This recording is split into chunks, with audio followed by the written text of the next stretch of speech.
మొట్టమొదటగా దంజాల పాపయ్య శాస్త్రి గారు ఈ సీతా స్వయంవరం అనేటటువంటి ఘట్టాన్ని ఆయన వివరిస్తూ, జనక మహారాజు సీతాదేవికి స్వయంవరం ఏర్పాటు చేశారు. వివిధ దేశాల నుంచి వచ్చినటువంటి రాకుమారులందరూ కూడా ఆ సభలో కూర్చొని ఉన్నారు. వాళ్ళందరూ కూడా శివధనుస్సును ఎత్తాలి, సీతను వివాహం చేసుకోవాలి అనేటటువంటి కోరికతోనే అక్కడికి వచ్చారు. ఆ సభలో శ్రీరామచంద్రుడు శివధనుర్భంగం చేశాడు. ఇది ఘట్టం. ఈ ఘట్టాన్ని ఇప్పుడు వివిధమైనటువంటి మహాకవులు వీళ్ళందరూ కూడా వర్ణిస్తూ ఉన్నారు. చూడండి, దీన్నే మనం సీతా స్వయంవరము అన్నప్పుడు చెప్పుకోవడం జరుగుతూ ఉన్నది. అది మహాసభ. సీతా స్వయంవరార్థము అతడ గూడెను, తళతళలాడు భూషణాలతో ఖండ ఖండాంతరాల దొరలు శివధనుర్భంగమునకు విచ్చేసినారు అంటూ మొట్టమొదటిగా దీన్ని ఆ సభ ఎలా ఉన్నది అనేటటువంటి విషయాన్ని వర్ణిస్తూ ఉన్నారు. ఇది పాపయ్య శాస్త్రి గారిది. అది మహాసభ. సీతా స్వయంవరార్థము అతడ గూడెను, తళతళలాడు భూషణాలతో ఖండ ఖండాంతరాల దొరలు శివధనుర్భంగమునకు విచ్చేసినారు. ఇక ఆ సభకి ఎవరెవరు వచ్చారు అనే విషయాన్ని మొల్ల తన రామాయణంలో చెబుతూ ఉన్నది చూడండి. ద్రవిడ, కర్ణాట, ఆంధ్ర, యవన, మహారాష్ట్ర రాకుమారులు తేజమలరా, పాండ్య, గుర్జర, లాట, బర్బర, మలయాళ భూపనందనులు విస్ఫూర్తిమీర, కౌళ, కేరళ, సింధు, కాశ, కోసల, సాళ్వ, ధరణీశపుత్రులు సిరివెలుంగ, మగధ, మత్స్య, కళింగ, మాళవ, నేపాళ నృపతి భూపతులు ఎన్నికకు నెక్క, మరియు ఉత్కల, కొంకణ, మద్ర, పౌండ్ర, వత్స, గాంధార, సౌరాష్ట్ర, వంగ, చోళ రాజ్యముల నొప్పుచున్న రాజసుతులు. అంటే వివిధ దేశాలకి చెందినటువంటి రాకుమారులందరూ కూడా ఇక్కడ వచ్చారు, ఈ సభకి వేంచేశారు అని చెబుతూ ఉన్నాడు. ఎవరెవరు వచ్చారు అంటే ద్రవిడ, కర్ణాట, ఆంధ్ర, యవన, మహారాష్ట్ర, పాండ్య, గుర్జర, లాట, బర్బర, మలయాళ, కౌళ, కేరళ, సింధు, కాస, కోసల, సాల్వ, ధరణీపుత్రులు. వీళ్లే కాదు, మగధ, మత్స్య, కళింగ, మాళవ, నేపాల, ఉత్కళ, కొంకణ, మద్ర, పౌండ్ర, గాంధార, సౌరాష్ట్ర, వంగ, చోళ. ఈ రాజులందరూ కూడా, ఈ దేశాలకు సంబంధించినటువంటి రాజులందరూ కూడా ఇక్కడ ఈ చెప్పినటువంటివి ఆసేతు హిమాచల పర్యంతము ఉన్నటువంటి, అంటే మన భారతదేశంలో ఎన్ని రాజ్యాలైతే ఉన్నాయో, ఎన్ని ప్రాంతాలైతే ఉన్నాయో అన్ని ప్రాంతాల నుంచి కూడా రాకుమారులందరూ కూడా ఈ సీతా స్వయంవరానికి వచ్చారు అని చెప్పేసి ఇక్కడ చెబుతూ ఉన్నాడు. ఎందుకంటే ఇక్కడ వంగదేశము అన్నాడు. వంగదేశము అంటే బెంగాల్ దేశం. అలాగే ఆంధ్రదేశం నుంచి వచ్చాడు అన్నాడు. మొట్టమొదటిలో చెప్పాడు ద్రవిడ, కర్ణాట, ఆంధ్ర అన్నాడు. కర్ణాట అంటే మన కర్ణాటక నుంచి, ఆంధ్ర నుంచి, ద్రవిడ దేశం అంటే మద్రాసు నుంచి, ఇక్కడి నుంచి ఇలా రకరకాలైనటువంటి వివిధ రకాలైనటువంటి ఈ రాజ్యాల యొక్క రాజులందరూ కూడా, ఈ రాకుమారులందరూ కూడా సీతా స్వయంవరానికి వచ్చారు అని చెప్తూ ఉన్నాడు. వాళ్ళందరూ ఎలా వచ్చారట అంటే, కొందరు పల్లకీల, మరికొందరు తేరుల, అందలంబులం కొందరు, కొందరు అశ్వముల, కొందరు మత్త గజేంద్ర సంఘమున్, కొందరు స్వర్ణడోలికల, కోరికనెక్కి రూపాలనందనుల్ సందడిగాగా వచ్చిరి, భుజంబు భుజంబును తోపులాడగన్. వాళ్ల యొక్క తాహతను పట్టి వాళ్ళందరూ కూడా ఈ స్వయంవరానికి హాజరయ్యారు. కొందరు పల్లకీలెక్కొచ్చారు, మరికొందరు రథాలు, గుర్రాలు, ఏనుగలు, ఇట్లా వాళ్ళకి ఉన్నటువంటి వాహనాలు, వివిధ రకాలైనటువంటి వాహనాలు ఎక్కి ఆ స్వయంవరానికి వచ్చారు. కొందరు స్వర్ణడోలికలు బంగారపు డోలీల్లో ఎక్కొచ్చారట కొంతమంది. వాళ్ళందరూ ఎలా వచ్చారట అంటే, సందడిగాగా వచ్చిరి భుజంబును తోపులాడగన్. వాళ్ళందరూ మహావేగంగా, అమితమైనటువంటి వేగంగా వచ్చారు. భుజంబును తోపులాడగన్. ఒకళ్ళని ఒకళ్ళు తోసుకుంటూ లోపలికి వెళ్లిపోతూ ఉన్నారు. లోపల ఉన్నటువంటి, అంటే నేను గనక కొంచెం ఆలస్యం చేసినట్లయితే లోపల నాకు అక్కడ కుర్చీ దొరకదేమో కూర్చోవటానికి అనేటటువంటి తొందరతో వీళ్ళందరూ కూడా ఒకళ్ళను ఒకళ్ళు తోసుకుంటూ లోపలికి వెళ్లిపోతూ ఉన్నారు. అలా వెళ్లిపోయినటువంటి ఈ రాకుమారులు అందరూ కూడా బారులు తీర్చి భూపతులు బంగారు గద్దెల మీద కూర్చున్నారు. అక్కడంతా వరుసలు కట్టారు. వీళ్ళందరి కోసం ఆ సభా మధ్యంలో బంగారపు కుర్చీలు అన్నీ కూడా, ఆసనాలన్నీ కూడా ఏర్పాటు చేయబడ్డాయి. బారులు తీర్చి భూపతులు బంగారు గద్దెల మీద కూర్చున్నారు.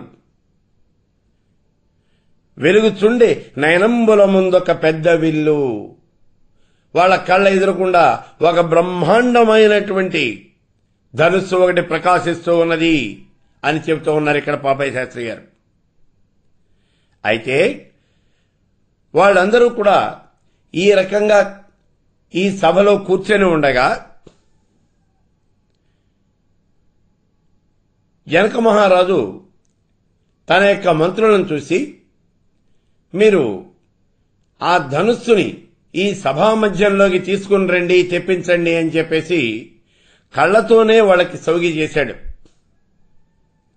అప్పుడు గురి భుజశక్తి గల్గు 10 కోట్ల జనంబులు, మంచి పరాక్రమం కలిగినటువంటి వాళ్ళు, బలవంతులైనటువంటి వాళ్ళు 10 కోట్ల మంది అక్కడి నుంచి బయలుదేరారు అని చెప్పి ఇక్కడ చెప్పబడుతూ ఉన్నది చూడండి. గురు భుజశక్తి గల్గు 10 కోట్ల జనంబుల బంప, వారు ఆ హరుని చరాసనంబునం కొని ఆడుచూ పాడుచూ కొంచు వచ్చి 10 కోట్ల మందిని పంపించారట. ఆ శివధనుస్సును సభామధ్యంలోకి తీసుకురండి అని చెప్పి వీళ్ళందరూ కూడా వెళ్లి ఆ హరుని చరాసనంబు ఆడుతూ పాడుతూ కొంచు వచ్చి, వాళ్ళు ఆడుతూ పాడుతూ తీసుకొచ్చారు. ఎందుకు ఆడుతూ పాడుతూ ఉన్నారు అంటే, అది చాలా బరువుగా ఉన్నది, దాన్ని తీసుకురావటము అనేది చాలా కష్టమైనటువంటి విషయము అని మనం ముందే చెప్పాడు. అందుకే మహాబలవంతులైనటువంటి వాళ్ళు 10 కోట్ల మంది జనంబుల బంప, 10 కోట్ల మంది జనాన్ని పంపించాడు ఆ యొక్క శివధనుస్సును తీసుకురండి అని. వాళ్ళందరూ కూడా అమితమైనటువంటి కష్టంతో మహా కష్టంగా దాన్ని లాక్కొస్తూ ఉన్నారు. వీళ్ల యొక్క కష్టం తెలియకుండా, శ్రమ తెలియకుండా ఆడుతూ పాడుతూ మధ్యలో పాటలు పాడుతూ ఉన్నారు. పాటలు ఎందుకు పాడుతూ ఉన్నారు అంటే శ్రమ తెలియకుండా. ఇది శ్రమ చేసేవాడి యొక్క పద్ధతి. ఇప్పటికైనా సరే చూడండి, ఏవైనా చాలా కష్టమైనటువంటి పనులు చేస్తూ ఉన్నప్పుడు ఆ శ్రమ తెలియకుండా ఉండేటందుకు శ్రమ చేసేటటువంటి వాడు తన యొక్క నోటితో ఒక ధ్వని చేస్తూ ఉంటాడు, ఒక పాట పాడుతూ ఉంటాడు. అది శ్రమ తెలియకుండా ఉండటానికే. పడవ తోలేటటువంటి వాడు ఆ పడవ తోలుతూ ఉన్నప్పుడు పాట పాడుతూ ఉంటాడు. బట్టలు ఉతికేవాడు బట్టలు ఉతుకుతూ ఉన్నప్పుడు పాట పాడుతూ ఉంటాడు. అలాగే మనకి రోడ్డు మీద ఎక్కడైనా సరే కరెంటు స్తంభాలు పాతేయాలనుకోండి, దానికి తాళ్లు కట్టి పైకి లేవదీస్తారు. అలా లేవదీసేప్పుడు కూడా వాళ్ళు కూడా అక్కడ పాటలు పాడుతూనే ఈ పనులన్నీ కూడా చేయడం జరుగుతుంది. కాబట్టి కష్టమైనటువంటి పనులు చేసేటప్పుడు ఇలా పాటలు పాడినట్లయితే వాళ్ళ యొక్క కష్టము అనేది తెలియకుండా ఉంటుంది, శ్రమ తెలియకుండా చేసే విధానం అది. అందుకని వీళ్ళందరూ ఆడుచూ పాడుచూ శివుని శరాసనంబు ఆడుచూ పాడుచూ గొంచు వచ్చి దాన్ని అలా ఆడుతూ పాడుతూ తీసుకొచ్చారు. సుస్థిరముగా వేది మధ్యమున చేర్చిన దాన్ని సభా మధ్యంలో పెట్టారు. అలా సభా మధ్యంలో పెడితే దానికి ధూప దీపముల్ విరులు గంధమక్షతలు వేడుకనిచ్చిరి చూడనప్పగన్. దాన్ని సభా మధ్యంలో పెట్టి ధూప దీపాలన్నీ కూడా సమర్పించారు, దానికి పూజ చేశారు. అంటే అతి పవిత్రమైనటువంటిది ఆ యొక్క విల్లు. సాక్షాత్తు హరుడి యొక్క విల్లది. ముందే చెప్పాడు, హరుని శరాసనంబు కొని ఆడుచు పాడుచు గొంచు వచ్చి శివధనుస్సు అది. అందుకని దాన్ని ఇక్కడ అందులోనూ శివధనుస్సే కాదు, అందులో మహాబరువు అయినటువంటిది. దాన్ని ఎత్తడం చాలా కష్టము అని కదా ఇప్పటి వరకు అనుకుంటూ ఉన్నది. అందుకని పరమ పవిత్రమైనటువంటి ఆ ధనుస్సును అక్కడ పెట్టి దానికి గంధము, అక్షతలు, పూలు అన్ను కూడా దాని మీద వేసి పూజ చేశారు. ధూపదీపములు విరులును గంధమక్షతలు వేడుకనిచ్చిరి చూడనొప్పగన్. దాన్ని అలా పూజించారు. పూజించిన తర్వాత ఇప్పుడు ఆ సభాస్థలిలో ఈ శివుని యొక్క ధనుస్సు ఎలా ప్రకాశిస్తూ ఉన్నదో ఇక్కడ చెబుతూ ఉన్నాడు చూడండి. రంగనాథ రామాయణంలో ఆయన రాశాడు ఆ ద్విపద కావ్యం రంగనాథ రామాయణం అంటే. అక్కడ రాస్తూ ఉన్నాడు చూడండి. గర్వించి తను నెత్త కడగి ఏ తెంచు ఉర్వీసు బలము ఆహుతులిగమ్మింగా అరుణ రత్న ప్రభయను మంటలులుక పెరుగుచూ నిలుచున్న పెను చిచ్చువోలే. చూడండి, ఆ సభా మధ్యంలో ఈ యొక్క శివధనుస్సు ఎలా ప్రకాశిస్తూ ఉన్నది అనంటే, గర్వించి తను ఎత్త కడగి ఏ తెంచు ఉర్వీసు బలములు ఆహుతులుగా మింగా.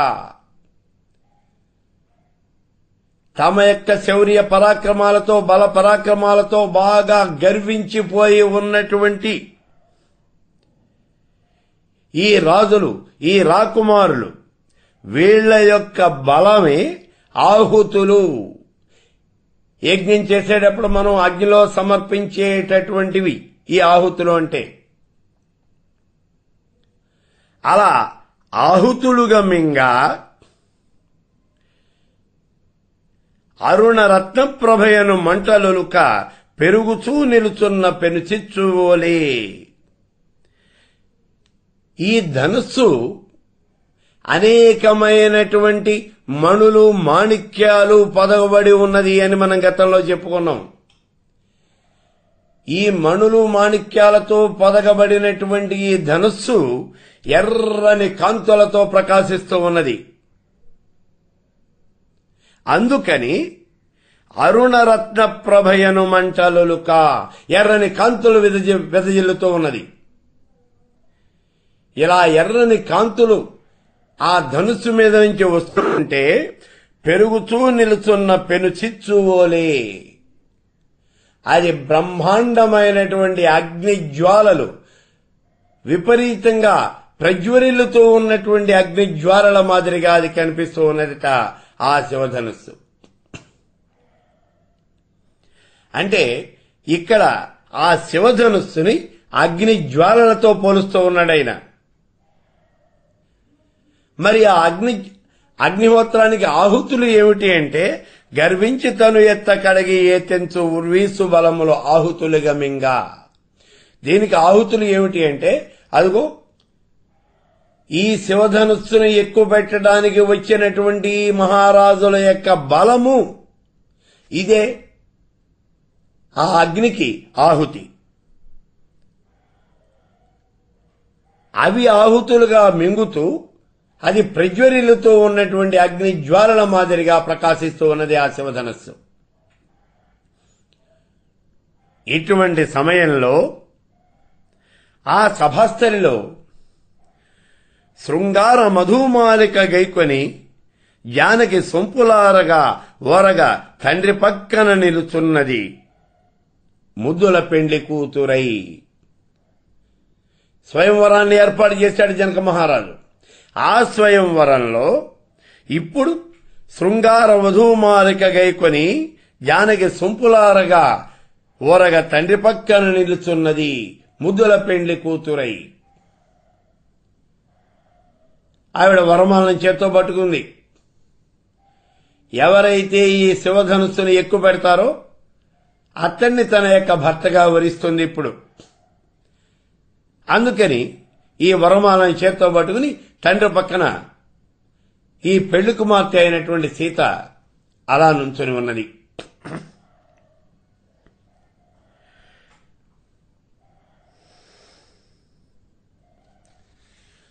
ఇప్పుడు ఇక్కడ ఉన్నటువంటి ఈ స్వయంవరం చూడండి. స్వయంవరము అనేది 3 రకాలుగా ఉంటుంది. ఇచ్ఛా స్వయంవరము, పణ స్వయంవరము, వీర స్వయంవరము అని చెప్పి 3 రకాలైనటువంటి స్వయంవరం. సామాన్యంగా ఈ 3 రకాలుగాను స్వయంవరం అనేది ఏర్పాటు చేయబడుతుంది. ఏదో ఒక రకంగా ఏర్పాటు చేయబడుతుంది. ఇక్కడ ఇచ్ఛా స్వయంవరము అంటే రాకుమారులందరూ కూడా కూర్చొని ఉంటారు. ఈ రాకుమార్తె వరమాల పట్టుకుని బయలుదేరుతుంది. ఒక్కొక్క రాకుమారునే చూసుకుంటూ వెడుతుంది. తనకి ఎవరైతే నచ్చారో అతని మెళ్ళో ఆ వరమాలని వేస్తుంది. ఇది ఇచ్ఛా స్వయంవరం. వాళ్ళిద్దరికీ వివాహం జరుపుతాడు మహారాజు. దీన్ని ఇచ్ఛా స్వయంవరము అని అంటారు. రెండోది పణ స్వయంవరం. పణ స్వయంవరము అంటే పిల్ల యొక్క తల్లిదండ్రులకి వాళ్ళు అడిగినటువంటిది ఏదైనా సరే మనం పణంగా చెల్లించి, మన మూల్యం చెల్లించి ఆ కన్యని వివాహం చేసుకోవటం. దీన్ని పణ స్వయంవరము అంటారు. మూడవది ఇక్కడ వీర స్వయంవరం. ఎవరైతే వీరుడో అతడికి ఆ పిల్లనిచ్చి వివాహం చేయడం జరుగుతుంది. ఆ సభలో వాళ్ళ యొక్క వీరత్వాన్ని వాళ్ళు నిరూపించుకోవాలి. మిగిలిన వాళ్ళందరినీ గెలిచి తాను వీరుణ్ణి అని అక్కడ నిరూపించుకోవాలి. ఇది వీర స్వయంవరం. ఇప్పుడు ఇక్కడ పణ స్వయంవరం పెట్టాడు ఈయన. వీరత్వంతో కూడినటువంటి పణ స్వయంవరం. ఏం కావాలట జనక మహారాజుకి? జనక మహారాజు ఇప్పుడు చెప్తూ ఉన్నాడు. అక్కడ ఉన్నటువంటి ఆ రాజులందరినీ కూడా చూశాడు. చూసి జనక మహారాజు ఇప్పుడు వాళ్ళను ఉద్దేశించి చెప్తూ ఉన్నాడు. కొంకక సావధానమతి గూర్చి వినుండు ఇదే. నేను చెబుతూ ఉన్నాను, మీరంతా చాలా జాగ్రత్తగా వినండి. మత్ కుమారికకై ఇంకువ చేసినాడా? నా కుమార్తె కోసం ఇక్కడ ఈ పణం ఒకటి పెట్టాను. ఏమిటిది? వివిధోజ్వలమైన ధనంబుగాన ఇదే మీరు నాకు ఇచ్చేటటువంటి బ్రహ్మాండమైనటువంటి పణం. ఏమిటి చేయాలి ఇప్పుడు మీరు? శంకరు చాపమెక్కిడిన సత్వఘనుండగువానికిత్తు ఈ పంకజనేత్ర సీత నరపాలకులారా నిజంబు చెప్పితిన్.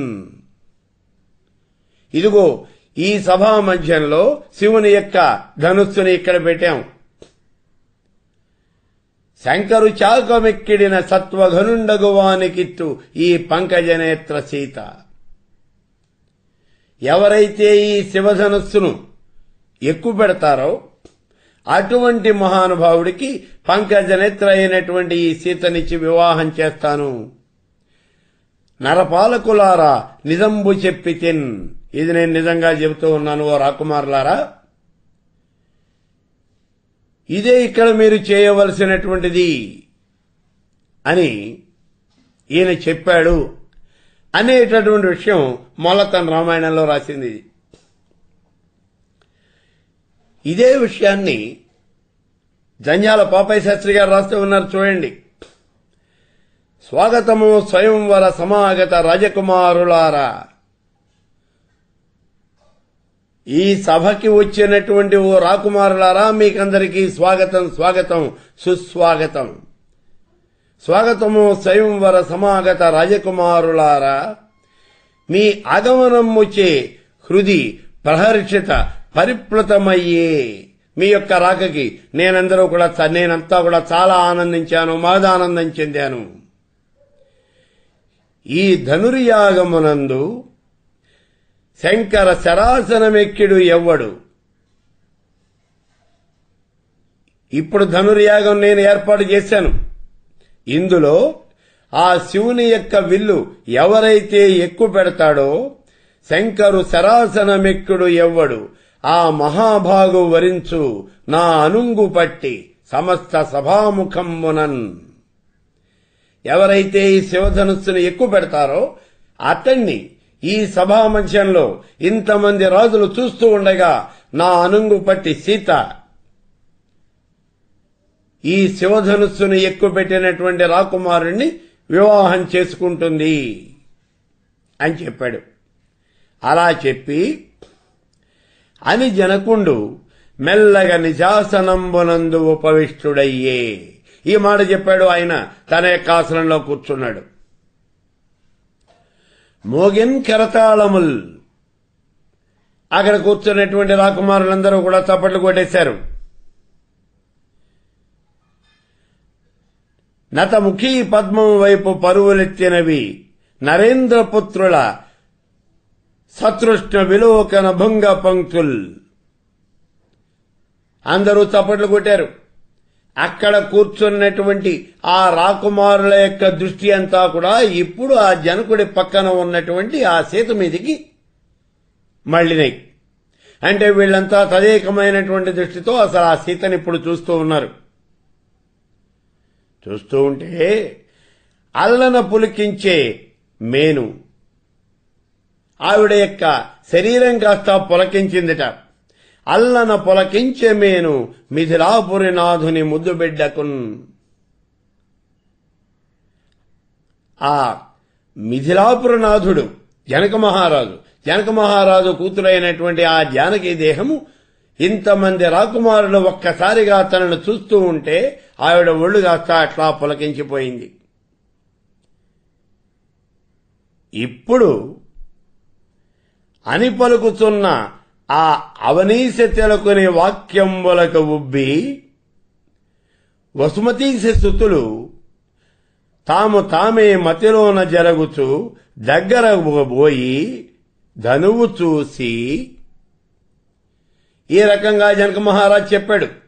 జనక మహారాజ్ చెబితే అని పలుకుతూ ఉన్న అవనీశ తెలకుని వాక్యంబులకు ఉబ్బి, ఆ మహారాజు యొక్క వాక్యాలన్నీ కూడా వీళ్ళు విన్నారు. ఎవరు? వసుమతి శసుతులు, ఈ రాకుమారులందరూ కూడా జనక మహారాజు యొక్క వాక్యాలు విన్నారు. అలా విన్నటువంటి వాళ్ళై తామే మధ్యలోన జరుగుతూ దగ్గరగా పోయి ధనువు చూసి, వాళ్లలో వాళ్లే అనుకుంటున్నారు, లోపల భావిస్తూ ఉన్నారు, అసలు ఈ ధనుస్సు ఎలా ఉన్నది, ఏమిటి దీని పరిస్థితి, దీన్ని ఎక్కుపెట్టాలి అంటూ ఉన్నారు. ఏమన్నా అంత కష్టమైనటువంటి విషయమా, అసలు ధనుస్సు ఎలా ఉన్నది, కనీసం ఒక్కసారి ధనుస్సు చూద్దాం అని చెప్పి దాని దగ్గరగా వెళ్లి ఆ ధనుస్సుని అలా వంగి చూశారు. ఎందుకని అంటే అది బోటాణంలో పెట్టబడి ఉంది.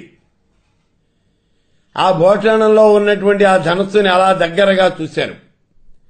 అలా చూసినటువంటి వాళ్ళు భావన చేస్తూ ఉన్నారు, వాళ్ళు అనుకుంటూ ఉన్నారు, చూడండి, విల్లా ఇది కొండాయని తల్లడబిడి, అసలు ఇది ధనుస్సా లేకపోతే కొండ ఇది అంటే ఆ ధనస్సు అటువంటి స్థితిలో ఉన్నది, సామాన్యంగా లేదు. ఎందుకనంటే శివుడి యొక్క శాపం ఇది. ఈ ధనుస్సు శివుడికి ఎలా వచ్చింది అంటే మనకి వాల్మీకి రామాయణంలో చెప్పాడు. దక్షయజ్ఞం జరిగినప్పుడు దేవతలందరూ కూడా తనని గౌరవించలేదు, తనను అవమానించారు అనేటటువంటి భావనతో శివుడు ఒక ధనుస్సును తీసుకుని వాళ్ళందరినీ చంపైపోయాడు. అప్పుడు ఈ దేవతలందరూ కూడా శివుణ్ణి ప్రార్థిస్తే ఆయన మళ్లీ శాంతించి తన యొక్క ధనుస్సుని, చేతిలో ఉన్నటువంటి ధనుస్సుని దేవతలకు ఇచ్చేసి కడిచి వెళ్లిపోయాడు అని చెప్పి వాల్మీకి రాశాడు. అయితే తర్వాత వచ్చినటువంటి వాటిల్లో త్రిపురాసుర సంహారం చేయడానికి శివుడు వాడినటువంటి ధనస్సే ఈ దేవరాత్రులకు ఇవ్వబడింది అని కొన్ని చోట్ల చెప్పబడింది. త్రిపురాసుర సంహారం చేయటానికి ఏ ధనుస్సును వాడాడు శివుడు? ఏ ధనుస్సును వాడాడు అంటే అసలు త్రిపురాసుర సంహారం చేయటానికి ఈయన బయలుదేరినప్పుడు ఆయన యొక్క స్థితిని చూడండి. భువిని రథముగా, రవిచంద్రులు చక్రాలుగా, 4 వేదములు హయములుగా, బ్రహ్మదేవుడే సారథిగా, ఈ చరాచరమైనటువంటి ఈ భూమి ఉన్నదే, ఈ భూగోళం అంతా ఇదే రథమైందట. సూర్యచంద్రులే దీనికి చక్రాలు. మరి దీని గుర్రాలేమిటి? 4 వేదాలే ఇక్కడ గుర్రాలు. బ్రహ్మదేవుడే సాక్షాత్తు ఆ బ్రహ్మ ఈ రథాన్ని నడుపుతూ ఉన్నటువంటి సారథి. మేరు పర్వతమే విల్లుగా, మేరు పర్వతాన్ని విల్లుగా చేసుకున్నాడు. అది ఇక్కడ విల్లు. కాబట్టి ఆ మేరు పర్వతాన్నే ఆ శివుడు విల్లుగా చేసుకున్నాడు. కాబట్టి ఇక్కడ ఈ మొల్ల రాస్తూ ఉన్నది విల్లా ఇది కొండ అని. దాన్ని చూడంగానే ఈ ధనుస్సు అని వాళ్ళకే అనిపించలేదు. ఎందుకంటే అక్కడ చెప్పాడు మనకి మేరు పర్వతమే విల్లయింది అని. అటువంటి ఆ విల్లును చూసినటువంటి వాళ్ళై విల్లా ఇది కొండ అని తల్లడబడి సంశయమును తలుకొన మదిలో బల్లిదులకు నృపనందనులు ఎల్లరు దౌదౌల ఉండిరి ఎంతయు భీతిన్. దాన్ని చూశారు. ఈ సామాన్యంగా లేదయ్యా బాబు, ఇది ధనస్సు అంటాడేమిటి? మన ధనస్సు అంటే మనం పట్టుకోవడానికి వీలుగా ఉంటుంది, కానీ ఇదేమో సాక్షాత్తు పెద్ద కొండల్లే ఉన్నది.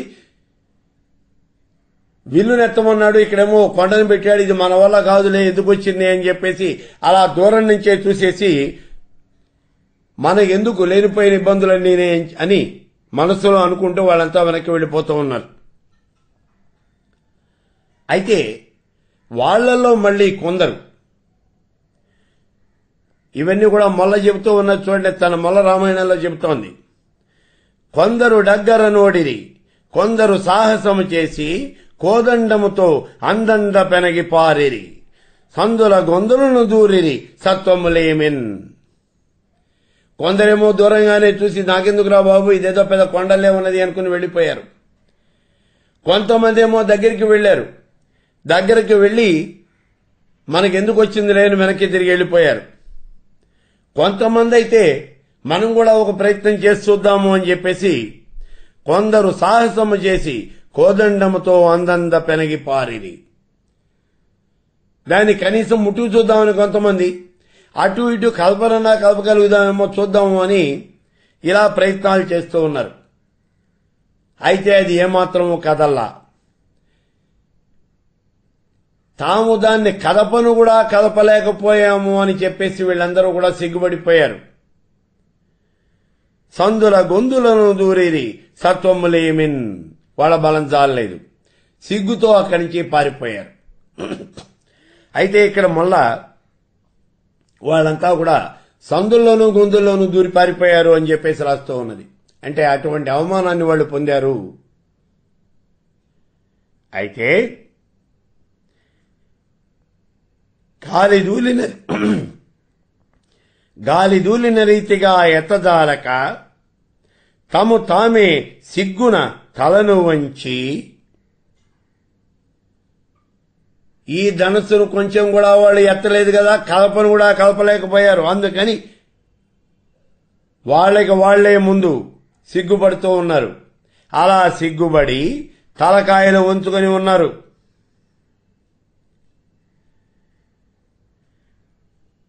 కౌగిలించినలోనుగాక వెగ్గరమైన భీతిచే మిక్కిలి బీరువోయి, కరముల అందంద పొరలించి చూసిన కదలకయన్న చీకాకు పొంది, పాషాణమున్నట్టి పగిది మార్దవమేమి కానరాకుండా కళవళించి. దాన్ని అటు ఇటు కలిపి చూశారు, ఏమాత్రము కదలలేదు.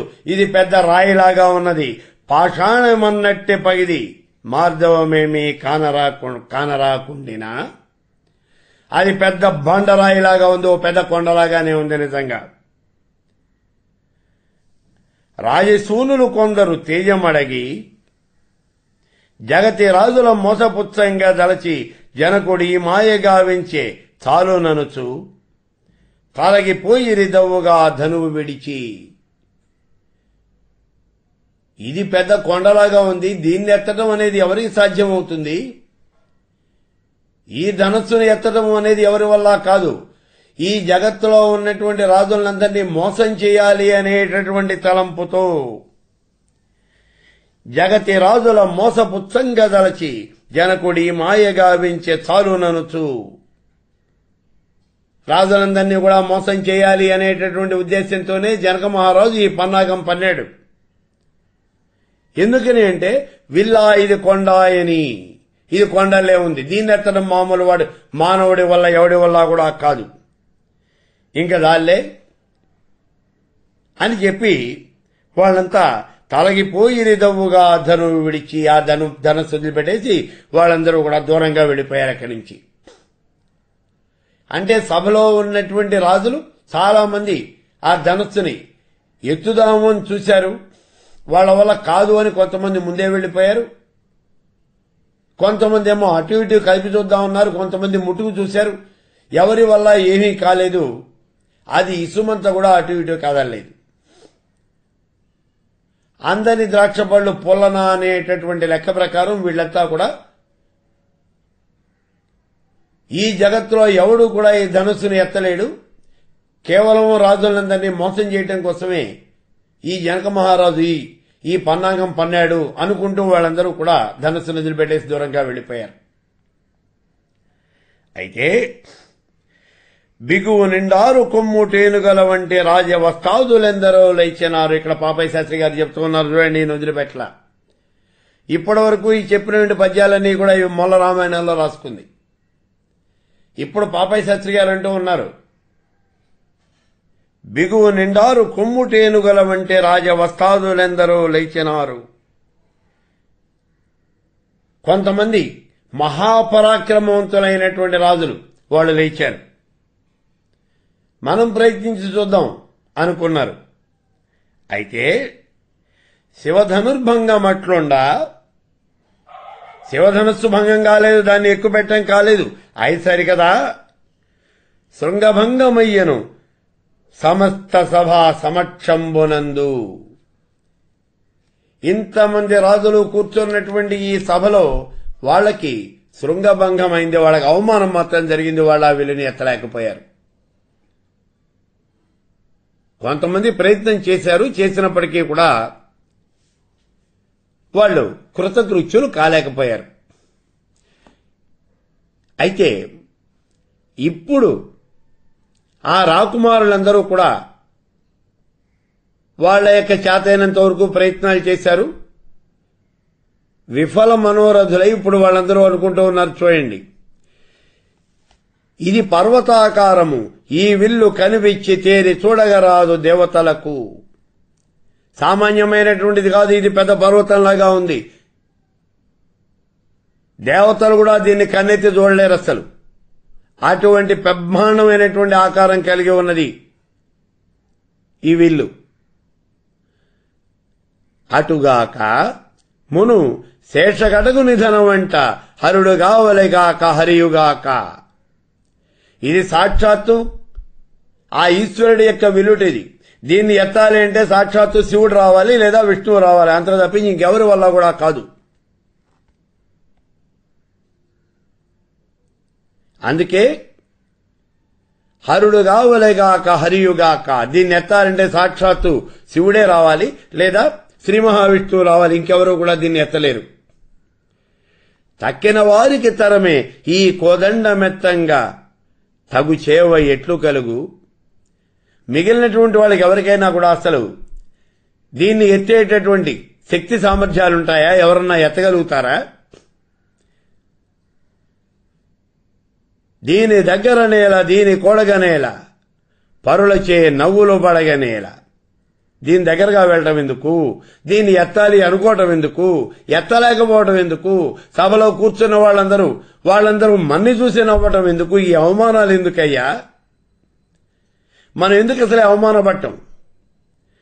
గుర్తు చేసి తమలావు కొలది తామె తెలియవలయుగాక. మన బలం ఏమిటో మనకి తెలీదా?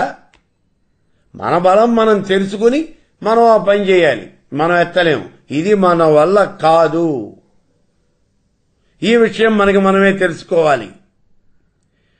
ఊరక తెరువనేల ఊరుల సొమ్ములు తమకేల దొరుకుననుచు తలగిపోయిరే రాజనందనులు గనుచు. ఆ ధనస్సుని చూస్తూ ఉన్నారు.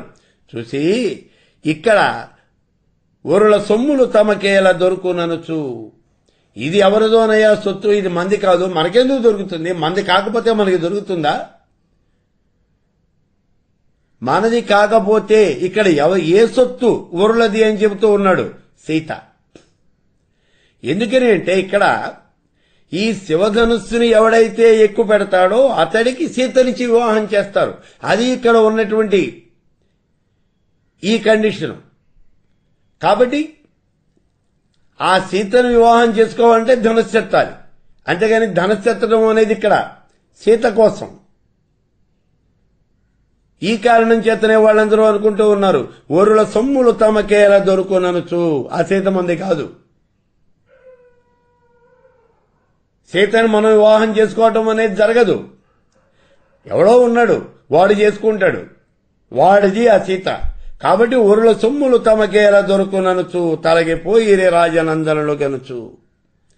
ఆ రాకుమారులందరూ కూడా దూరంగా వెళ్లిపోయారు. అప్పుడు ఈ విశ్వామిత్ర మునీంద్రుడు రామచంద్రుడిని చూశాడు. ఎందుకని అంటే సభలో ఉన్నటువంటి వాళ్ళు ఎవరూ కూడా ఈ ధనుస్సుని ఎత్తడం అనేది జరగల, శివధనుస్సుని ఎత్తడం అనేది జరగల, ఎవరు ఎత్తలేకపోయారు. కొంతమంది ప్రయత్నం చేశారు. ప్రయత్నం చేసినప్పటికీ కూడా వాళ్ళ వల్ల కాలేదు, అవమానం పొందారు, అక్కడి నుంచి వెళ్లిపోయారు. అంటే సభలో ఉన్నటువంటి రాజులు రాకుమారులు అందరూ కూడా పూర్తయిపోయారు. ఇక ఎత్తగలిగినటువంటి వాడు ఎవడూ లేడు. ఈ సమయంలో విశ్వామిత్ర మునీంద్రుడు తన పక్కనే ఉన్నటువంటి ఆ రాముణ్ణి చూసి, అది కూడా ఊరికే అలా ఆయన మొహం వైపు చూశాడు. చూసి ముని చిరునవ్వుతోడ తన ముద్దుల శిష్యుని మొమ్ము చూచే, చిరునవ్వు నవ్వుతూ, ఏమయ్యా రామచంద్ర, నువ్వేమన్నా ప్రయత్నం చేస్తావా అన్నట్టుగా ఈ మాట అనలేదైనా. ఈ మాట అన్నట్టుగా ఈ భావనతో విశ్వామిత్రుడు రాముడు వంక చూశాడు. ఏం రామా, వీళ్ళంతమంది ప్రయత్నం చేశారు, వీళ్ళకి ఎవరికి కూడా వల్ల కాలేదు, నువ్వేమన్నా ప్రయత్నం చేస్తావా, నువ్వు ప్రయత్నం చెయ్యి అనేటటువంటి భావం స్ఫురించేటట్టుగా ముని చిరునవ్వుతోడ తన ముద్దుల శిష్యుని మొమ్ము చూచే. తన శిష్యుడి యొక్క మొహం చూశాడు. అప్పుడు ఆ శిష్యుడైనటువంటి రాముడు తమ్మునకు ధనువిచ్చి, తన చేతిలో ఉన్నటువంటి ధనుస్సు ఉన్నది, ఆ ధనుస్సుని తమ్ముడికి ఇచ్చాడు, లక్ష్మణుడి చేతికి ఇచ్చాడు. అలా ఇచ్చి రఘుముఖ్యుడు జానకిని ఓరకండితో గనుచు తన చేతిలో ఉన్నటువంటి ధనుస్సునేమో లక్ష్మణుడికి ఇచ్చాడు. అలా లక్ష్మణుడికి ఇచ్చి జనక మహారాజు పక్కన వరమాలతో నుంచున్నటువంటి ఆ సీతని ఓరకండితో గనుచు వినమ్రుడై గురువుగారికి నమస్కారం చేశాడు ముందు. అలా నమస్కారం చేసి, ఇక్కడ చూడండి, సంప్రదాయాన్ని పాటిస్తూ ఉన్నాడు. ఏదైనా ఒక గొప్ప పని చెయ్యాలి అంటే ముందుగా గురువు గారికి నమస్కారం చేయాలి. అదే పని చేస్తూ ఉన్నాడు ఇప్పుడు రాముడు. శివధనుర్భంగం చేయడానికి పెడుతూ ఉన్నాడు. అటువంటి సమయంలో వినమ్రుడై గురువు గారికి నమస్కారం చేశాడు. నమస్కారం చేసి సింహ కిశోరమట్లు ముందునకు అరుదించే, సింహం పిల్ల ఎలా అయితే ముందుకు దూకుతుందో అట్లా ఒక్కసారిగా ముందుకొచ్చాడు. అచ్చెరుతో నృపతులు తల ఎత్తి చూడగన్, అక్కడ ఉన్నటువంటి రాజులందరూ కూడా ఆశ్చర్యంగా తలకాయ ఎత్తి చూస్తూ ఉన్నారు. వాళ్ళు ఎందుకు చూస్తూ ఉన్నారు అట్లా అంటే, మహాబలవంతులమైనటువంటి వాళ్ళం మనమే ఎత్తలేకపోయినాం, వీడు చిన్నపిల్లవాళ్లాగా ఉన్నాడు. ఎందుకని అంటే అప్పటికి శ్రీరామచంద్రుడికి 16 సంవత్సరాలు అని చెప్పేసి మనం గతంలో చెప్పుకున్నాం. విశ్వామిత్రుడి యొక్క యాగాన్ని రక్షించడం కోసం వచ్చాడు రాముడు. మరి ఈ చిన్నపిల్లవాడు ఇతడు ఈ ధనస్సుని ఎత్తడానికి ముందు కాలు పెడుతూ ఉన్నాడు అనేటటువంటి ఆశ్చర్యంతో దాన్ని తట్టుకోలేక అలా వాళ్ళందరూ కూడా తలకాయలైతే చూస్తూ ఉన్నారు. ఏమిటి వీడా అనేటటువంటి భావన వాళ్ళ యొక్క చూపులో కనిపిస్తూ ఉన్నది. ఇంత పెద్దవాళ్ళం మహాబలవంతులం మనమే ఎత్తలేకపోయినాం, ఈ పిల్లవాడు వీడెత్తుతాడా?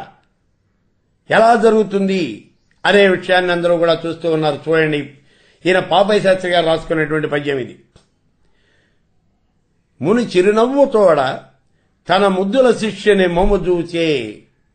సభలో ఎవరూ కూడా ఎత్తలేకపోయారు. అప్పుడు విశ్వామిత్రుడు రాముడి వైపు చూశాడు, నువ్వేమన్నా ప్రయత్నం చేస్తావా అని. అప్పుడు రాముడు తమ్మునకు ధనుస్సునిచ్చి తన చేతిలో ఉన్న ధనుస్సుని లక్ష్మణుడి చేతికి ఇచ్చాడు. రఘుముఖ్యుడు జానకి నోరకండితో గనుచు, జానకిని హోరకండితో చూస్తూ ఉన్నాడు. వినమ్రుడై గురువు గారికి, మహావినమ్రుడై గురువు గారికి ముందుగా నమస్కారం చేశాడు. సింహ కిశోరమట్లు ముందునకు నరుదించే, సింహం పిల్లలాగా ముందుకు దూకాడు. ఆశ్చర్యంతో నృపతులు తల ఎత్తి చూడగన్, అక్కడ కూర్చున్నటువంటి రాజులందరూ కూడా మహా ఆశ్చర్యంతో తలకాయ ఎత్తి చూస్తూ ఉన్నారు. ఇప్పుడు రాముడు ముందుకు వచ్చాడు. ఆ యొక్క శివధనుస్సు దగ్గరికి వెళ్ళాడు. దానికి నమస్కారం చేశాడు. శివధనుస్సుకి నమస్కారం చేశాడు. అదేమిటండి, మనం ఎత్తబోయేటటువంటి విరగొట్టబోయేటటువంటి ధనుస్సు కూడా నమస్కారం చేస్తాడా? ఇది సంప్రదాయం.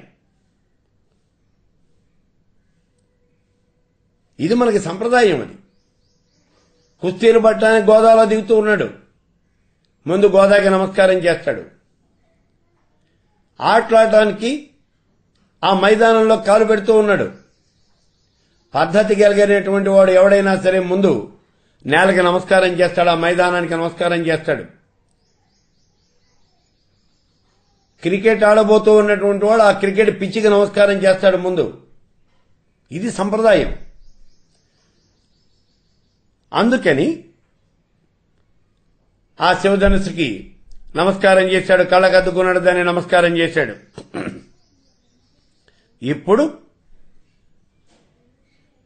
అకజమగు శక్తి ఆ విల్లు రాముడు ఎక్కు పెట్టుచునుండ ఎరిగి కౌశకుడు.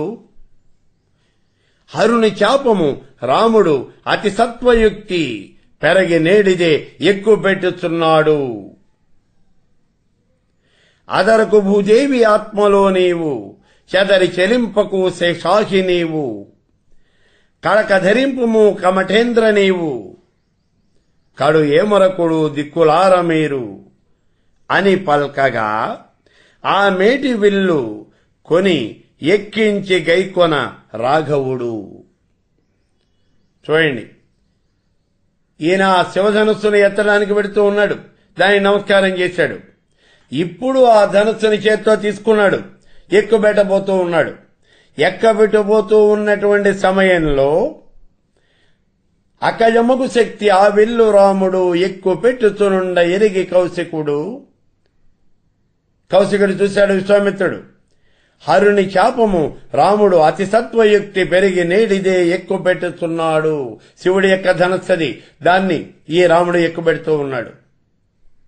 ఏమవుతుంది ఎక్కుబెడితే? భూమి కంపించిపోతుంది, సముద్రాలన్నీ ఉప్పొంగిపోతాయి, బ్రహ్మాండమైనటువంటి ప్రళయం వస్తుంది. అందుకు ఇప్పుడు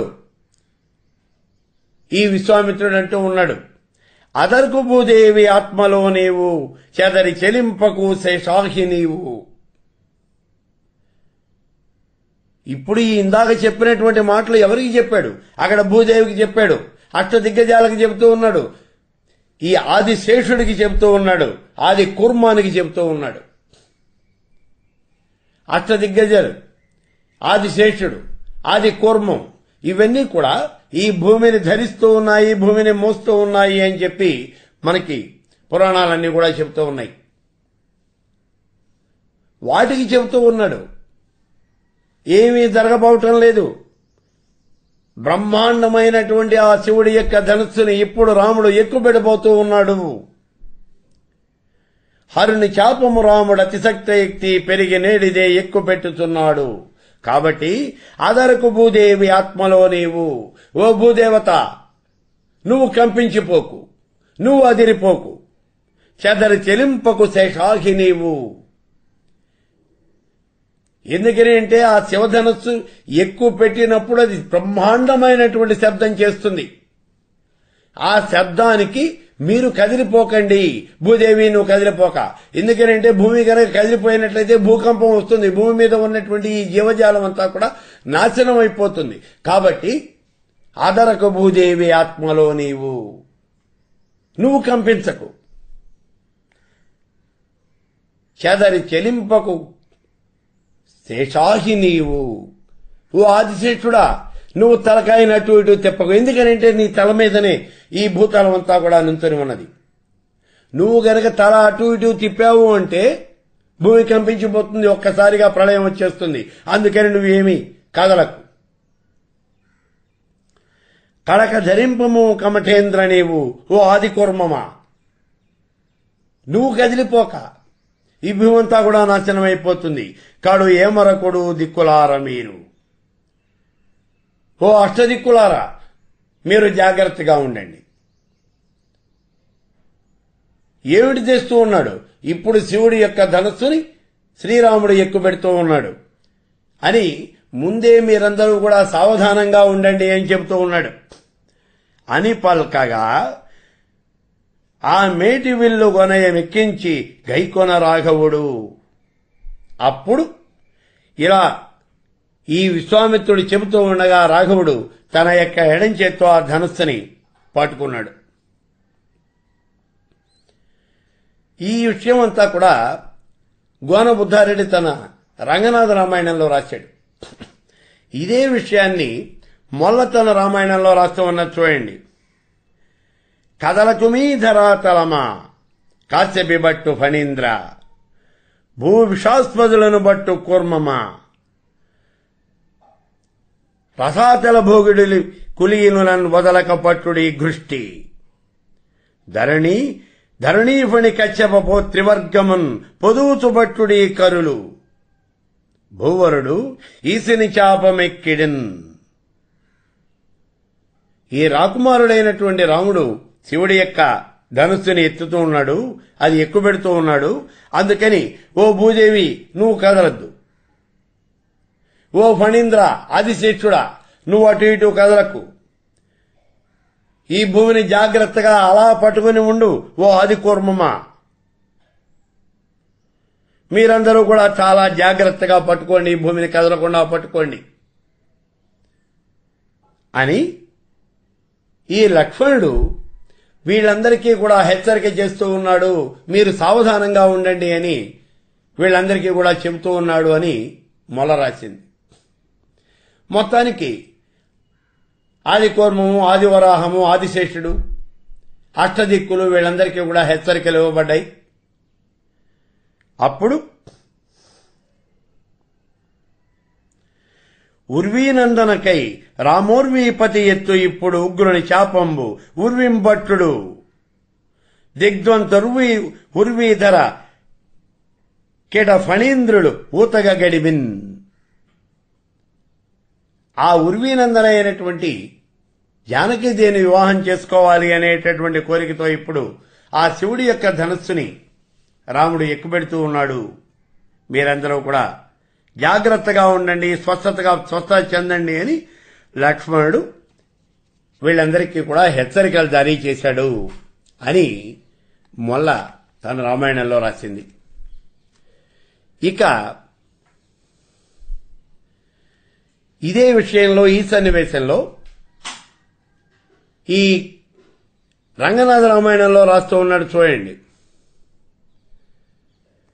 సొరలు, కేచరులు, భూసురులు, కిన్నెరులు, నరులు, నృపతులు అలిబరివి చూడ ఎడపక తన జేంబు ఎల్లల చాట ఒడుపున విలు గుణధ్వని పెలగించి సీత గుణంబులు చెవి సోకెననగా చేతి వింటి గుణంబు చెవి సోక దిగువ వడి రక్కసుల పట్టు వదలనన్నట్టు పిడి పట్టు వదలిన పెకిలి పేటెత్తి పెడపెడధ్వనులను పెడపెడధ్వనులు కలయ దిక్కులు ధ్రువగా విల్లు విరిగే జిదిసే దిగ్గజములు శేషాహి మృగ్గే చెదరే భూతలములు కంపించే లోకములు. రంగనాథ రామాయణంలో రాస్తూ ఉన్నాడు.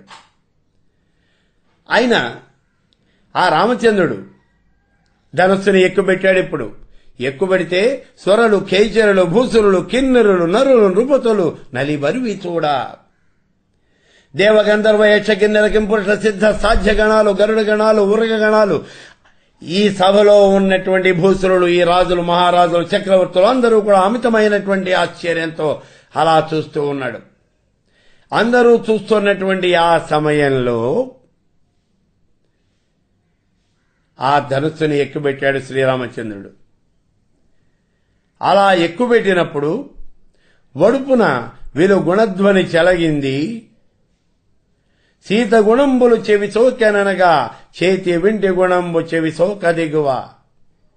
వడి రక్కసుల పట్టు వదలనన్నట్టు పిడిపట్టు వదిలిన పెకిలిపేటెత్తి. ఆ సమయంలో ఎప్పుడైతే శ్రీరామచంద్రుడు ఈ ధనుస్సుని ఇలా చేత్తో పట్టుకుని అలా పైకెత్తాడో అప్పుడు ఈ భూమి మీద రాక్షసుల యొక్క పట్టు అనేది వదిలిపోయింది అని చెబుతూ ఉన్నాడు. అంటే రాక్షసుల యొక్క పరాక్రమం సన్నగిలింది, వాళ్లకి ఒక పట్టు అనేది వేయటం జరిగింది, రాక్షసుల యొక్క దురాగతాలకి అంతము అనేది ఆరంభమైంది అన్నట్టుగా ఉన్నదట. సత్పురుషులైనటువంటి వాళ్ళకి, దేవతలకి, మునీశ్వరులకి, ఋషీశ్వరులకి అందరికీ కూడా మంచి కాలం ఆసన్నం అవుతూ ఉన్నది అనిపిస్తూ ఉన్నదట. అలా కనిపిస్తూ ఉన్నది.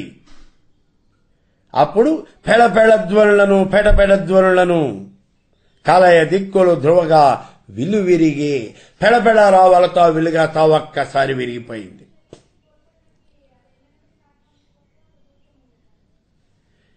అసలు ఈ ధనస్సును ఎక్కుపెట్టబోయే ముందు చెబుతూ ఉన్నాడు. ఈయన చూడండి, ముందు ధనస్సును చూసి రంగనాథ రామాయణంలో ఒక విచిత్రమైనటువంటి కల్పన చేశాడు. ఇక్కడ తన బాహుసత్వంబు దర్పంబు మెరసి జనకుని గని ఆ చాపంబు చూసి ఆ ధనస్సు చూశాడు. జనకుడు వైపు తిరిగాడు.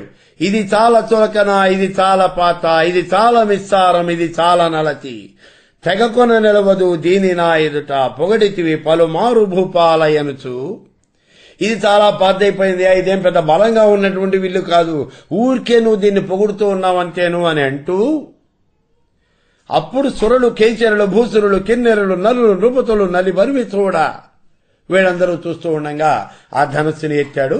అది కాస్త ఈ భూమి మీద రాక్షసుల యొక్క పట్టు అనేది ఒడిదిలిపోతూ ఉన్నది, పట్టు సడలిపోతూ ఉన్నదా అన్నట్టుగా అనిపిస్తూ ఉన్నది. దేవతలకందరికీ కూడా, అంటే సత్పురుషులకందరికీ కూడా మంచి రోజులు వస్తూ ఉన్నాయి అన్నట్టుగా ఉన్నది.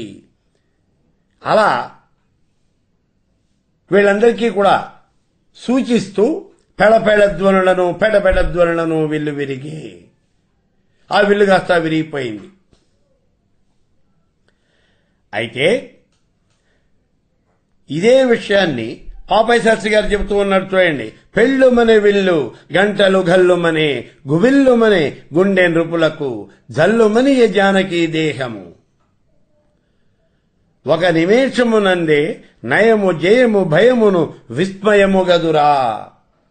బ్రహ్మాండమైనటువంటి పద్యం రాశాడు ఇక్కడ పాపయ్య శాస్త్రి గారు.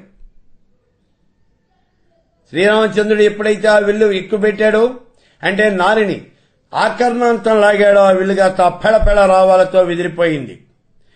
అది విరిగిపోయినప్పుడు భూమి అంతా కూడా కంపించిపోయింది. దిగ్గజాలన్నీ కూడా అదిరిపోయినాయి, తలకాయలు అటు ఇటు ఊపేసినాయి. ఇలా ఊపుతాయి అని లక్ష్మణుడు, అక్కడ కౌశికుడు అంటే విశ్వామిత్రుడు ఇద్దరు కూడా వాళ్ళకి హెచ్చరికలు జారీ చేశారు. చేసినప్పటికీ కూడా అవి భరించలేక తమ స్థానాల్లోంచి కొద్దిగా కదిలిపోయినాయి. సముద్రాలన్నీ పొంగిపోయినాయి, ఆకాశంలోంచి పిడుగులు పడినట్టుగా శబ్దాలైనాయి. అందుకే చెప్తూ ఉన్నాడు, పెళ్ళుమనే విల్లు గంటలు గల్లుమనే గువిల్లుమనే గుండె నృపులకు జల్లుమని జానకి దేహము. పెళ్ళుమనే అంటే పెడపెట రావాలతో ఆ విల్లుగా విరిగిపోయింది. దానికి కట్టినటువంటి గంటలన్నీ కూడా గలగలగలగలా మోగిపోయినాయి. గుబిల్లుమనే గుండె నృపులకు, ఆ సభలో కూర్చున్నటువంటి రాజుల యొక్క గుండెలన్నీ కూడా గుబిల్లుమన్నాయి. జల్లుమని జానకి దేహము. ఒక్కసారిగా ఆ జనక మహారాజు పక్కన నుంచి ఉన్నటువంటి ఆ సీత యొక్క శరీరం అంతా కూడా జల్లుమని పులకించిపోయిందట. ఒక నిమేషమునందే నయము భయమును జయము విస్మయము గదురా. ఒక్క నిమిషంలోనే ఇన్ని రకాలైనటువంటి రసాలు వచ్చాయి చూడండి. నయము జయము భయము విస్మయము. ఎవరికి భయం? రాక్షసులందరికీ భయం వేసింది. జయం దేవతలందరికీ కూడా జయం అనిపిస్తూ ఉన్నది. ఇక్కడ విస్మయం, సభలో ఉన్నటువంటి వాళ్ళందరూ కూడా ఆశ్చర్యపోయారు. ఒక్క నిమిషంలోనే జరిగినాయి. కొంతమందికి ఆశ్చర్యం వేసింది, కొంతమందికి భయం వేసింది, కొంతమందికి ఆనందం వేసింది. ఆ సమయంలో సిగ్గుబరువున శిరసు వంచినది ఒక్క సీతయే కాదు, సభలో నిక్షితిపతులను మొదముమై పూలు వర్షించినది సతీ శిరోమణులే కాదు, దేవతాగ్రమణులను. సిగ్గుతో సీత తలకాయ ఉంచుకుంది. ఎందుకంటే ఇంతవరకు ఆ ధనుస్సును ఎవరు ఎక్కువ పెడతారో అని ఎదురు చూస్తూ ఉన్నది. ఇప్పుడు ఎక్కువ పెట్టాడు ఆ ధనుస్సుని కాస్త వెరక్కొట్టేశాడు శ్రీరామచంద్రుడు. ఇతడే తన భర్త అని తెలిసింది, సిగ్గుపడింది, తలకాయ ఉంచుకుంది. ఇలా తలకాయ ఉంచుకుంది సీత ఒక్కతే కాదు, సభలో ఉన్నటువంటి రాజులు కూడా తలకాయ ఉంచుకున్నారు. ఎందుకని అంటే తమలో సగం వయస్సు కూడా లేనటువంటి వాళ్ళు, 16 సంవత్సరాల పిల్లవాడు వీడిగా ధనుస్సును వెరక్కొట్టేశాడు. అంటే తాము చేయలేనటువంటి పని అతడు చేశాడు. తాము ఊరికే మహావీరులము మహాబలశాలము అని చెప్పేసి పొంగిపోతూ ఉన్నారు, వీళ్ళు గర్వించి ఉన్నారు. కాబట్టి తమ యొక్క గర్వం అంతా కూడా కర్మం అయిపోయింది అనేటటువంటి విషయాన్ని తెలుసుకున్నటువంటి వాళ్ళే సిగ్గుతో తలకాయ ఎంచుకున్నాడు ఆ రాజులందరూ కూడా. అలాగే పూలు వర్షించినది సతీ శిరోమణులే కాదు, దేవతాగ్రమణులను.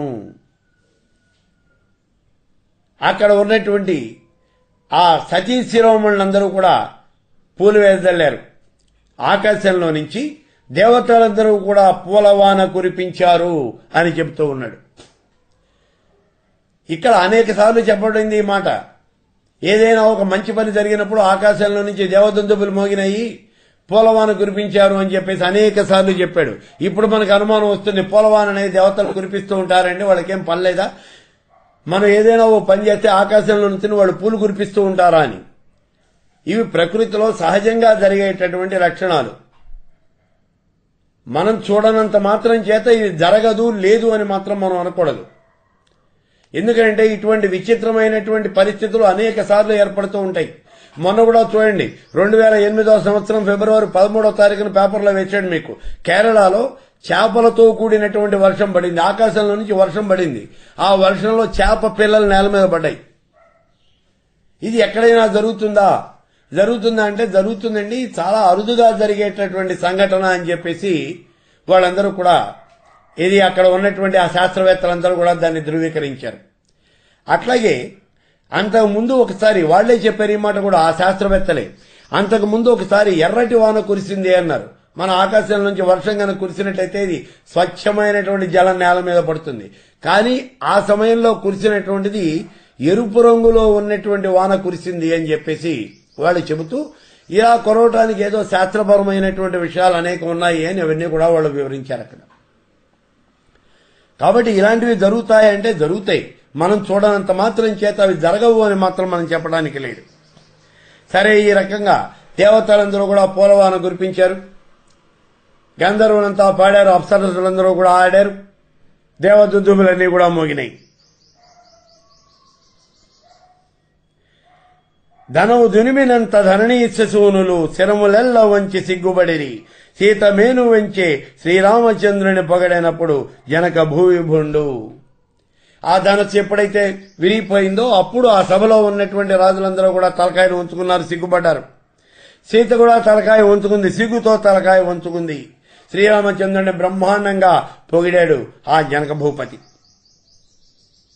ఇప్పుడు ఈ సభలో ఉన్నటువంటి వాళ్ళందరూ కూడా అనుకుంటూ ఉన్నారు, చూడండి, చెల్లరే విల్లు విరుచునే నల్లవాడు 10-16 ఏండ్ల రాచపడుచువాడు. అరెరే, వీడికి కనీసం 10-16 సంవత్సరాలు కూడా లేవు. ఇటువంటి పిల్లవాడు, మహా చిన్నవాడు, 10-16 ఏండ్ల రాచపడుచువాడు, కేవలం 16 సంవత్సరాల లోపు వయస్సు ఉన్నటువంటి ఈ పిల్లవాడు చెల్లరే విల్లు విరుచునే అరే ఇంత పెద్దదైనటువంటి ఈ శివధనుస్సుని ఈ రాజులు మహారాజులు చక్రవర్తులు మహాబలశాలులు మహాపరాక్రమవంతులు అయినటువంటి వాళ్ళు ఎవరూ కూడా విరక్కొట్టలేనటువంటి ఈ విల్లిని ఈ పిల్లవాడు విరక్కొట్టేశాడే. సిగ్గంచు లేచి గర్జించినారు కనులు గుట్టిన తెల్ల మొగాలవారు. ఆ సభలో ఇది భరించలేనటువంటి, అంటే తాము చేయలేనటువంటి పనిని కేవలము ఒక చిన్న పిల్లవాడు చేశాడు అనేటటువంటి విషయాన్ని భరించలేనటువంటి వాళ్ళంతా కూడా లేచి, అరే ఈ చిన్న పిల్లవాడు ఈ విల్లు విరుస్తాడా, ఇది చాలా సిగ్గుగా ఉన్నది అని వాళ్ళందరూ కూడా తాము కూర్చున్నటువంటి ఆసనాల మీద నుంచి ఒకసారిగా లేచిపోయారు. ఇలా ఆ సీతా స్వయంవరంలో ఏర్పాటు చేసినటువంటి ఆ ధనుస్సు కాస్త విరిగిపోయింది. ఇక సీతా స్వయంవరం ఏర్పాటు చేయబడింది. ఈ సీతా స్వయంవరం ఎలా జరుగుతూ ఉన్నది అంటే సీతా కళ్యాణం ఏర్పాటు చేయబడింది. సీతా స్వయంవరం అయిపోయింది, ఇప్పుడు కళ్యాణం ఏర్పాటు చేయబడింది. ఈ కళ్యాణానికి అన్ని కూడా ఏర్పాట్లు జరిగినాయి. దశరథ మహారాజు కబురు చేశారు. దశరథుడు వచ్చాడు తన యొక్క పరివారంతో. సీతా స్వయంవరం, ఈ స్వయంవరానంతరం జరిగేది ఇక సీతా కళ్యాణం. ఇప్పుడు కళ్యాణం జరుగుతూ ఉన్నది. పాపయ్య శాస్త్రి గారు రాస్తూ ఉన్నారు చూడండి, ఇక్కడ బ్రహ్మాండమైనటువంటి పద్యాలు రాస్తూ ఉన్నారు ఆయన. కళ్యాణం బటనేడు నీకు సీతా, కళ్యాణం బటనేడు నీకు త్రిజగత్ కళ్యాణము, సౌందర్య సౌశీల్య శ్రీ పరిపూత సీత, జయలక్ష్మి మంజులాపాంగ మాంగళ్య జ్యోతి రూపేత, కళ్యాణం బటనేడు నీకు ఓ సీత, నీకు ఇవాళ వివాహం జరుగుతూ ఉన్నదా? కృంజివురు బుగ్గల్ సిగ్గు బంగారమై మాల్యాలంకారణంబు వనర్చునటే రామా నీదు కంఠంబునన్. ఆవిడ సిగ్గుతో బుగ్గలన్నీ ఎరుపెక్కగా, కృంజిరువు బుగ్గల్ సిగ్గు బంగారమై మాల్యాలంకరణం వనర్చునటే రామా నీదు కంఠంబునన్. ఆవిడ బుగ్గలన్నీ కూడా సిగ్గుతో ఏర్పెక్కగా తన చేతిలో ఉన్నటువంటి ఆ వరమాలని, ఓ రామచంద్ర నీ నీ కంఠసీమలో అలంకరిస్తుంది కదా. కళ్యాణం బటనేడు నీకు సీత, త్రిజగత్ కళ్యాణము. ఇది కేవలము సీతారాముల యొక్క కళ్యాణమే కాదు, జగత్ కళ్యాణం, ముల్లోకాలకి కూడా కళ్యాణము, శుభదినము అని చెబుతూ ఉన్నాడు ఇక్కడ. అలా అంటూ ఆ సమయంలో సభలో ఉన్నటువంటి వాళ్ళు ఎలా అనుకుంటూ ఉన్నారు అనే విషయాన్ని ఇక్కడ చెబుతూ ఉన్నాడు చూడండి. ఆ సభలో ఉన్నటువంటి వాళ్ళంతా కూడా శ్రీరామచంద్రుడిని చూస్తూ ఉన్నారు. కేవలము 10-16 సంవత్సరాల వయసులో ఉన్నటువంటి, ఆ 16 సంవత్సరాల ప్రాయంలో ఉన్నటువంటి వాడు ఈ శ్రీరామచంద్రుడు. అతన్ని చూసి ఆ సభలో ఉన్నటువంటి వాళ్ళందరూ కూడా భావన చేస్తూ ఉన్నారు. వాళ్ళలో వాళ్ళు చెప్పుకుంటూ ఉన్నారు,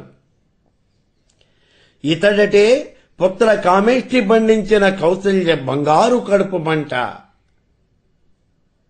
దశరథ మహారాజు పుత్ర కామేష్టి చేశాడు. ఆ పుత్ర కామేష్టి చేయటం వల్ల కౌసల్య గర్భాన జన్మించినటువంటి రాముడు అంటే ఇతడేనా? ఇతడటే పుత్ర కామేష్టి పండించిన కౌసల్య బంగారు కడుపు పంట. ఇతడటే తాటగన్ హతమార్చి లోకాల గోడు వాసన రాస కొయ్యగాడు. తాటగిని సంహరించి ఈ లోకాలన్నీ రక్షించినటువంటి ఆ వీరాది వీరుడు అయినటువంటి ఆ రాముడు ఇతడేనా? ఇతడటే గాదే క్రతువు సంరక్షించి మునుల దీవెనలు అందుకొనిన మేటి. విశ్వామిత్రుల యొక్క యాగాన్ని రక్షించి ఆ మునీశ్వరుల ఋషీశ్వరుల యొక్క దీవెనలన్నీ కూడా పొందినటువంటి ఆ మహానుభావుడు ఇతడేనా? ఏది ఈ చిన్న పిల్లవాడు, ఈ 10-16 సంవత్సరాల వయస్సు వాడు ఇతడేనా? ఇతడటే నిజ పదాంకిత రాజోచిచే శిలకు ప్రాణాలు పోసిన గనుండు. అహల్య రాయైపోయింది. అలా శిలగా మారిపోయినటువంటి ఆ అహల్యకి మళ్లీ మానవ రూపం ఇచ్చినటువంటి మహాత్ముడు ఇతడేనా? ఇతడటే సూలి కోదండమెక్కుబెట్టి రెండు చేసిన విక్రమోద్దండమూర్తి. ఈ శివధనుస్సును రెండు ముక్కలుగా విరగ్గొట్టేసింది ఈ పిల్లవాడా, ఇతడా అని ఆశ్చర్యంగా చెబుతూ ఉన్నారు. ఇతడటే మన జనక భూపతుల వారి పెద్ద అల్లుండు, సరికొత్త పెళ్లి కొడుకు.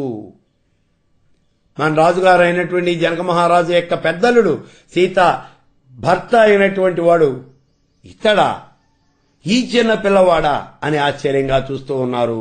ఆ సభలో ఉన్నటువంటి వాళ్ళందరూ కూడా, ఆ ముత్తైదువులందరూ కూడా తమలో తాము ఈ రకంగా చెప్పుకుంటూ ఉన్నారు అని చెప్పేసి ఇక్కడ పాపయ్య శాస్త్రి గారు రాస్తూ ఉన్నాడు. చూడండి. ఇతడిటే పుత్ర కామేష్టి పండించిన కౌసల్య బంగారు కడుపు పంట, ఇతడిటే తాటకన్ హతమార్చి లోకాల కోడు వాసిన రాసకోయగాడు, ఇతడిటే గాధేయ క్రతువు సంరక్షించి మునుల దీవెనలందుకొనిన మేటి, ఇతడిటే నిజ పదాంకిత రజోరాజచే శిలకు ప్రాణాలు ఓసిన ఘనుండు, ఇతడిటే సూలి కోదండమెక్కుబెట్టి రెండు చేసిన విక్రమోద్దండమూర్తి, ఇతడిటే మన జనక భూపతుల వారి పెద్ద అల్లుండు, సరికొత్త పెళ్లి కొడుకు. ఈ పిల్లవాడా ఇప్పుడు సీత వివాహం చేసుకోబోయేవాడు అని వాళ్ళందరూ కూడా ఆశ్చర్యంతో అలా చూస్తూ ఉన్నారు. అంతు ముజాపురి ప్రజలు అంతులేని సంతసమున సందడింప, అంతంతలేసి కనుల గనుగొన రఘురాము కంట సీమ జానకి అలంకరించే కళ్యాణమాల. ఈ రకంగా ఆ మిథిలా నగరంలో ఉన్నటువంటి ఆ పుర ప్రముఖులు, ఆ పుర ప్రజలు అందరూ కూడా అంచు మిథిలాపురి ప్రజలు అంతులేని సంతసమున సందడింప, అంతంతలేసి కనుల గనుగొన కళ్ళు పెద్దవిగా చేసుకుని చూస్తూ ఉన్నారు. ఇతడా ఇప్పుడు సీత వివాహం చేసుకోబోతూ ఉన్నవాడు అని ఆనందంతో. ఆ సమయంలో రఘురాము ఖండసీమ జానకి అలంకరించే కళ్యాణమాల, శ్రీరాముని మెళ్ళో ఆ సీత కళ్యాణమాల వరమాల వేసింది. ఇప్పుడు సీతారాముల యొక్క కళ్యాణము అనేది జరిగింది. అయితే మన సంప్రదాయం ప్రకారం వాడికి తలంబరాలు కూడా ఏర్పాటు చేశారు మనవాళ్ళు. ఇది కూడా వాల్మీకంలో గాని ఆధ్యాత్మ రామాయణంలో గాని ఇక్కడ ఎక్కడా లేదు. ఇది మనవాళ్ళు చేసినటువంటి ఈ కవిత, ఈ కల్పన ఇదంతా కూడా. జానక్యా కమలా మలాంజలిపుటే యా పద్మరాగాయతాః న్యస్తా రాఘవ మస్తకే చవల సత్కుంద ప్రసూనాయతాః స్వస్థా శ్యామలకాయ కాంతి కలిత యా ఇంద్ర నీలాయత ముక్తాస్తా శుభగా భవంతు భవత శ్రీరామ వైవాహిక. వాళ్ళు తలంబరాలు పోసుకుంటూ ఉంటే ఆ సన్నివేశాన్ని ఈ శ్లోకంలో వర్ణించడం జరిగింది. చూడండి. జానక్యా కమలా మలాంజలిపుటే యా పద్మరాగాయతాః. దీనికి యథాతథంగా ఈ శ్లోకానికి తెలుగులో పద్యం రాశారు పాపయ్య శాస్త్రి గారు. సీతమ్మ చెంగావి చిరుదోషిత్రయేవి పద్మరాగమ్మల భంగినొప్పే ముత్యాల తలంబరాలు పోశారు. వాళ్ళు ముత్యాల తలంబరాలు, ముత్యాలు తెల్లగా ఉంటాయి. ఆ తెల్లగా ఉన్నటువంటి ముత్యాల తలంబరాలుగా పోస్తూ ఉంటే అవి ముందుగా సీత చేతుల్లో పోశారు. ఆ సీత యొక్క చేతిలో పోసినప్పుడు జానక్యా కమలామలాంజలిపుటే యా పద్మరాగాయితాః.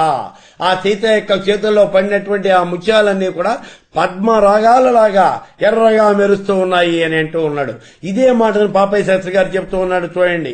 సీతమ్మ చెంగా విచరి దోషిటయ్యవి పద్మరాగమ్మల భంగి నొప్పి, పద్మరాగాల్లాగా అవి ప్రకాశిస్తూ ఉన్నాయి అంటూ ఉన్నాడు. న్యస్త రాఘవ మస్తకే చబల సత్కుంద ప్రసూనాయితాః. శ్రీరామచంద్రుని శిరముపైడ ఎవ్వి కుంద ప్రసూనాల చందమందే.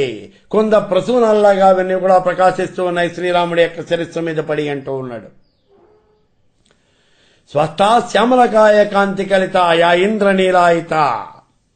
శ్యామసుందరుమేన జారువేళల ఎవ్వి ఇంద్రనీలములట్టు ఎసగ మెసగి. ఆ శ్రీరామచంద్రుడి యొక్క శిరస్సు మీద నుంచి అవి కిందికి జారుతూ ఉన్నాయి. అలా జారుతూ ఉన్నప్పుడు ఇంద్రనీలాల్లాగా మెరుస్తూ ఉన్నాయి అన్నాడు.